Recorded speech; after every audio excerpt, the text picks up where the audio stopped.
bizarre stories from my little grandma. Oh, Grandma, tell me a story. Oh, my son, why do you want to hear a story? Ah, it's so I can sleep peacefully here, listening to one of your little stories until I fall asleep.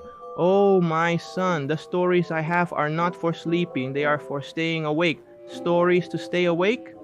That's right, because they are very scary. Ah, then tell me, Grandma, these stories. I'm already used to horror stories.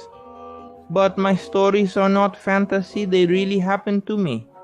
When I was young, I lived with my husband in the northeastern Backlands. There, our house was made of wood and clay, very simple houses. And our neighbors, they lived about 2 kilometers away. It wasn't very close to us, my son. And then there was my husband having dinner. We were eating crab, those creatures that live in mangroves. So we had just finished dinner, we ate crab, and then what was left of the rest of the crab, the shells, we gave to our dog. We put it outside the house where the little dog stayed. Then I left half the door closed, the bottom part and the top part open, right? To air out the house so it wouldn't get too hot. And then I left the food there for the dog to eat and stayed inside the house.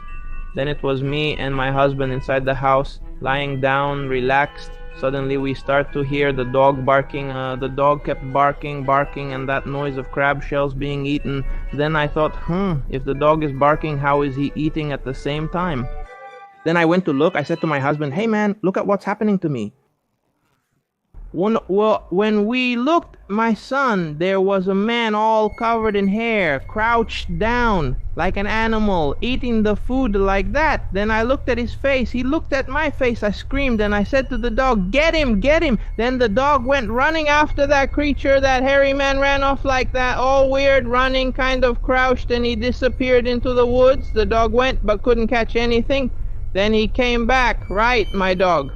Wow, that thing, my son, was a werewolf. The people around there used to say there was a werewolf there. I didn't believe it. It was a man who was the son of... He was the 7th son and an old woman there.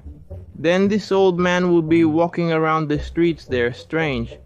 And on full moon nights, he would turn into a werewolf. Oh, Grandma, you're joking, right? Werewolf, that's a lie, right? That's a popular invention of people. That's folklore. My son, I'm telling you, I saw a hairy man full of hair, walking like a dog, and it was still a full moon, kid. Wow, really? Was he running like a dog or a wolf? He was, kid. Am I not telling you? Are you not listening to what I'm saying, aren't you? Oh, go to sleep, go on. Go to sleep there if you can, go on. Good night. I'm going to smoke my pipe over there. Oh, thanks, Grandma, for the story. That's a really good story, huh? My grandma thinks I'll believe her werewolf stories. Yeah, right. It's me, my son. I'm dressed as a werewolf here to scare you, but the story I told you is true, huh?